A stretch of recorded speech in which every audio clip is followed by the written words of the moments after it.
Carefully guarded border barricade in Mexico, the bandit forces of Pancho Villa were carrying on brutal, bloody raids aimed at seizing the Mexican government. Pathetic refugees, most of them women and children, streamed by the thousands into the United States in headlong flight from Villa's terror. They were given the protection of army trenches dug to hold the frontier should the bandit war spill across. In 1915, Villa conferred with Americans in Texas and provided this rare portrait. That's Villa, center with the big mustache.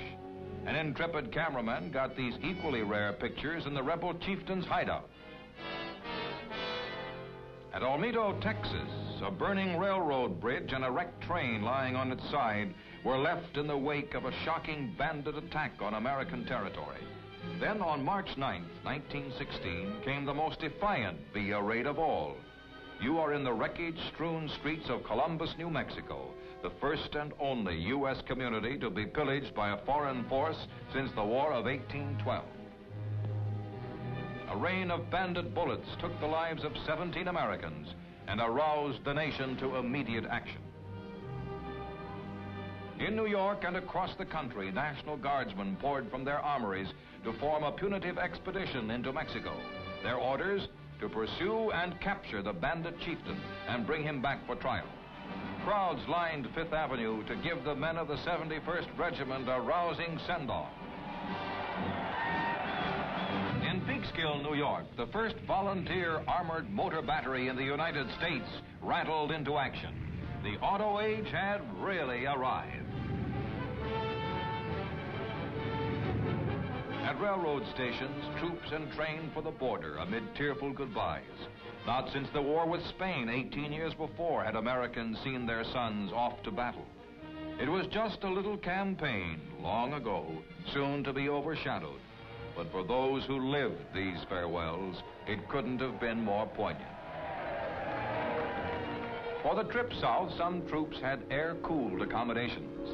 At Columbus, New Mexico, victim of Villa's raid, the Mexican Expeditionary Force was assembled. From cattle cars came hundreds and hundreds of horses and thousands of Army mules. Today, the mule is merely the Army's mascot. In 1916, he was the backbone of a campaign that was to range over desert and mountain. Among the men of this punitive force, morale was soaringly high. To most of them, the chase after the bad bandit boss was a glorious adventure. The bitterness of big-time war still belonged to the future. These pictures were taken 40 years ago, but life in camp has changed little since then. Doing the wash was the low spot in a soldier's life, mail call the high spot. In the news were baseball heroes like Ty Cobb and Christy Mathewson. Jess Willard was the world's heavyweight champion. As they lined up for chow, men talked to the latest movies with dashing Douglas Fairbanks, daring Pearl White, and strong, silent William S. Hart. There was never a dull moment, though the radio hadn't been invented. Television was still some 30 years away, and comic books weren't even dreamed of. Perhaps some of you seeing this film may recognize among these fun-loving fighting men an old friend or neighbor, a father or grandfather, or perhaps even yourself years past in the summer of your life.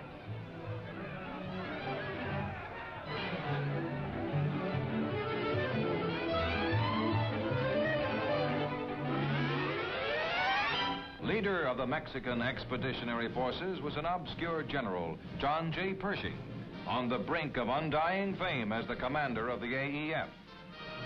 Devil-may-care in their leather coats, these aviators comprised the first American Air Force to go into action against an enemy. Riding the desert's treacherous air currents in their balky planes, they served briefly as scouts, vainly seeking Pancho Villa's elusive raiders. Below, a thin line across the vast spaces, Pershing's splendid cavalry combed 300 miles of bone-dry wilderness in the pursuit of the Villa Will-o'-the-Wisp. For the fleeing bandits had broken up into small groups and hidden in the rocky, desolate uplands. Men, horses, and mules picked their way down treacherous ravines on the hot and endless trail. And where even the tough old Army mules couldn't go, the men had to push on alone. troopers marched into a sleepy village to begin an alley-to-alley, house-to-house search for snipers who often opened fire from windows and roofs. The job of catching Villa was made even more difficult by the official Mexican government of President Carranza, which demanded that American forces be withdrawn. Like many a GI since, one soldier made friends with something to eat. Crewmen scrambled aboard an ironclad juggernaut, sure to make the bandits tremble. It was big news when the U.S. Army's first armored car was assigned to Pershing's forces. This was the pinnacle of America's mechanized might. Soldiers of the cavalry learned to saddle up in moments to take off after rebel raiders who would strike and run. The war against Villa was a war of dust and disappointment, of an enemy rarely seen, of horsemen galloping hotly but hopelessly in pursuit of bandits who had already disappeared like ghosts into their familiar protective desert. But the campaign into Mexico had its majesty as well. The majesty of supply trains stretching to the horizon like the covered wagon caravans that won the West, forging a 300-mile line of communication to General Pershing's forces. This was the ever-flowing stream of supply for the biggest posse in history, chasing an outlaw destined never to be caught.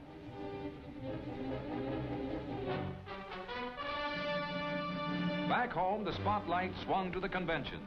The Republicans met